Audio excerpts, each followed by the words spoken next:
Would you be like to see the words Wine Group Hermitage just put that way in England? Wine Group Hermitage.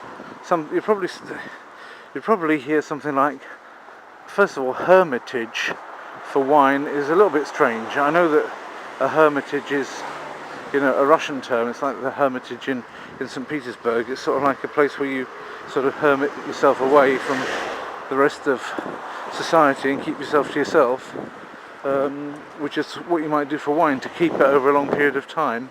I suppose that's what they mean by it. But,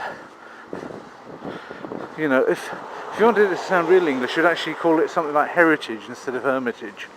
You'd probably call it the Heritage Wine Group or Heritage Wines or something like that. And then that would come across as really English. Although why anybody would want to have wines in English, I don't know. I mean, obviously England itself makes wine, quite acceptable wine from what I gather from one time when I went to an English wine presentation. Not that I'm a great wine bibber myself. I don't bib much of it. I'll bib it occasionally, but not so that, I get any down my bib. Whereas other people drink a lot more, they know more about it than I do. I really don't know much about it. This is interesting. These things tend to be in Belarusian language. Maybe you can see that. It says Historika kulturная kosztowność. Yeah, which means an item of value. Koszt is like cost, so kosztowność is kosztowność in Polish, yeah?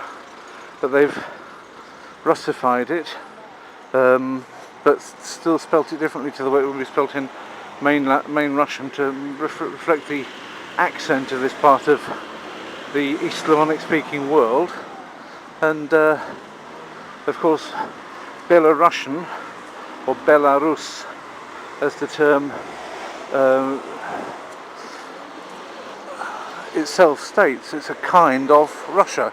It's White Russia, yeah? Ukraine, people tell me off for saying the Ukraine, but Ukraine, which used to be the Ukraine, was part of Russia, and it used to be called Little Russia, and this was called the White Russia, for the fairness of its people. I heard somebody say, whether that's true or not, it wasn't that they were necessarily politically white. At the time of the Bolshevik Revolution, white meant for the Tsar and red meant for the people. But this goes back obviously a lot earlier than that, so it doesn't refer to political whiteness in terms of being a Tsarist rather than being a communist. To be quite honest with you, the Belarusian people were among the more revolutionary parts of the Soviet Union, among the more loyal to the Soviet Union. In fact, some people in this country would say today, and I've heard them say it, customs guards for example, that they consider this is the last bastion of the Soviet Union. Much more Soviet Union-ish still than the rest of the former Soviet Union. Slutskia Poyasa, some kinds of belts, or from Sluts maybe a place, so those are belts that look very folky to me. There's a lot of folk patterns, interesting folk patterns, embroidered patterns, almost like you might see on an Eastern, on an Oriental carpet, which are done on sort of tapestries there. They're done on, various belts and scarves and things are done, and that's so much part of the culture here that a traditional folk pattern also appears down the side of the scarf, down the side of the flag of Belarus. If you want to have a look at the flag of Belarus, you'll see, maybe there'll be one to look at shortly in one of these places that we're passing, and you'll see that it's all basically about this sort of interesting folk patterns that they have here.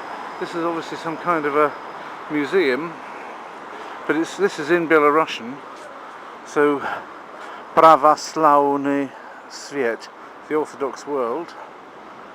Obviously the text open there is in older Russian, so it is before, but probably of a date before you could say, yes, Belarusian does this, main Russian does that, Ukrainian does the other, because when you get back to really old Church Slavonic, this predates the splitting up of Russian, and if you get back to Old Church Slavonic, really Old Church Slavonic, it's actually a Southern Slavonic language.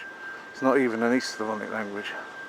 But it predates the splitting up of East Slavonic into recognisably different three languages that we have today. The main three, the Russian, Belarusian and Ukrainian.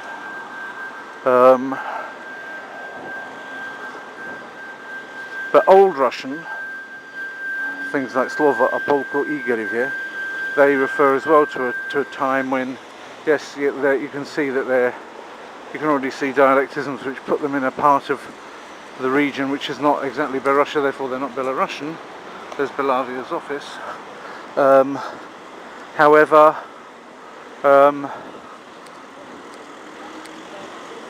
this is Lenin Street, Vulitsa Lenina. Vulitsa is like Ulitsa, but it's got a V at the beginning. Many things beginning in U or O take in some Slavonic languages a V. For example, Czech. You sometimes hear Vokno instead of Okno. That's actually a slang expression though. But Vosa instead of Osa for a wasp is a normal Czech word. You don't have Osa, you have Vosa. Oh dear, oh dear. So he smacked into him. Turn the camera on and something will happen.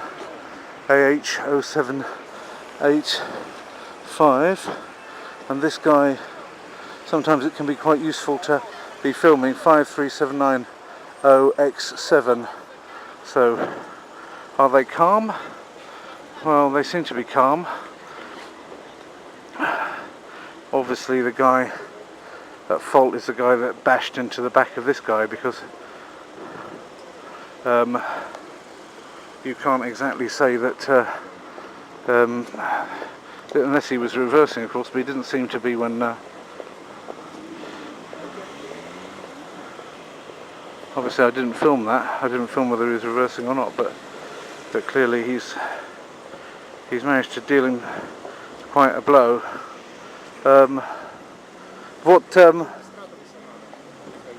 Надо немножко смотреть на это. Я не знаю, если это дизель или что. Жидкость, да. Водитель Хонды. Я водитель. Если надо, регистратор записи. Есть. Сейчас Чтобы не было здесь никакая вот эксплозия, да? Это не бензина. Это не бензин, это охлаждающая жидкость. А, понятно. Ну, тогда хорошо.